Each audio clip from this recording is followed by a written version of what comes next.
panahon. Maminaw ka sa social media, mutanaw ka sa mga balita. Patay dito, patay din. Grabe nga kamatay, aksidente, rape, mga kaigsunan, druga, bisan unsa na lang nga mga kriminalidad. At tumingadlaw, kinsay nakakita sa balita sa Bukidnon. Kinsay magdaho mga kaigsunan, 15 anyos nga batang babae talaga. Girate mga kaigsunan, kung sa'y naitabo, wala na kontinto, giputnan pa yun og niog. Napaminaw, magsakta nimo nga naagyo'y trabaho sa yawa, niling ibabaw sa yuta. Amen! Nakaroon kung wala kay Ginoo, wala kay protection, wala'y manalipod nimo, wala kay magbalantay. Si Jesus, nagpasalig siya, na siya ang gitawag og Great Shepherd. Amen! Gusto ni Jesus nga siya mahimo nimong maayong magbalantay. Nakaroon, kung wa tay relasyon ni Jesus, mga bata, pag mata pa lang ninyo or matulog mo, magpasalamat mo sa Ginoo. Maunay importante na relasyon, bisan mo kaon ka, bisan mo lakaw ka, maunay gitawag og relasyon nga matagkaroon og unya na atay connection sa Ginoo. Di ka dapat malimot sa Ginoo, mapasalamaton ka sa Ginoo adlaw-adlaw tungod kay maunay kabubuton sa Dios natong tanan. Amen. Na mga batan-on, mga lalaki, nasabtan nimo karon na naatay kaaway nga maong yawa, napaminaw. Kabalo ba ka nga dili man kaya sa yawa ang Dios? Of course, kay ang kaaway nga maong yawa, binuhat raman po siya sa Dios. Na unsa may gusto po atong sa yawa? Kay kandidato naman sa salinaw nga kalayo. Di man niya kaya ang Ginoo. Karon kabalo ang yawa, nga kitang tanan gimahal kaayos Ginoo. So gusto sa yawa nga manimalos sa Ginoo, pinaagi nga ri kanato. Muna buhaton sa yawa ang tanang paagi. Aron ilaron ang tao. Aron ang tao malulong sa droga, bisyo, kahilayan. Kay gusto sa yawa nga di lang siya maimperno, damayon niyang tao nga gipangga sa Ginoo. Are you with me? Busa, unsa may angay na itong buhaton karon? Of course, dili ta mosugot nga damayon ta sa yawa.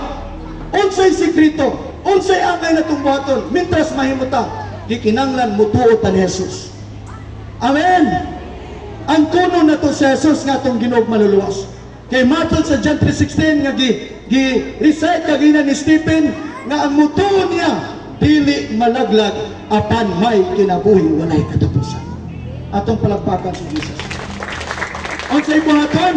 Mutuo ta ni Jesus nga kinasingkasing. Matod sa Bible sa Roma 10 verse 9 na paminaw, apit na kunahuman. Roma 10 verse 9. Kung isugid nimo si mong baba na sa Jesus siyang imong Ginoo, og mutuo ka sa kinasingkasing na sa Jesus na banaw gikan sa mga patay, nan ikaw mamaluwas. Unsay buhaton nato karon aron masiguro nato ang kaluwasan? Isugid nato nga sa Jesus siya atong Ginoo. Amen.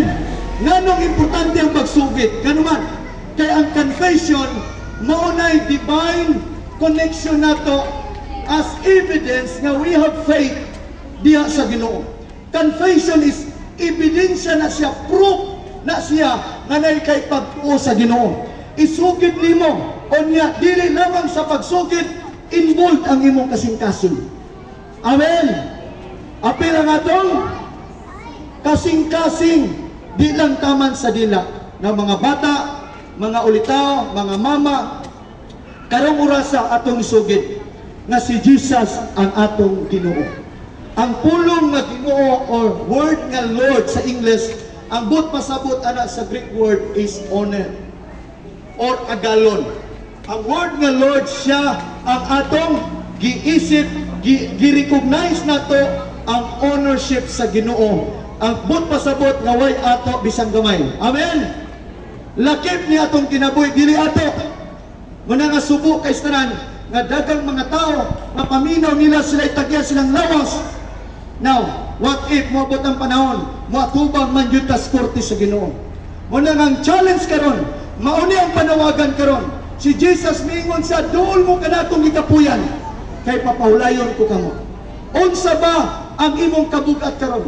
Unsa ba ang imong gihambing karon balatian man na kagulyang, kagubot, walay kalinaw, walay laing solusyon.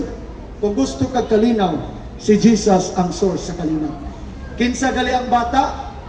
Matod sa Isaiah, gitawag siya og Prince of Peace. Hari sa panagdait. So, unsay solusyon kung ang imong balay karon way kalinaw? Muduol ta ni Jesus. Amen? Muduol ta ni Jesus. Okay, manindog tang tanan. Hallelujah.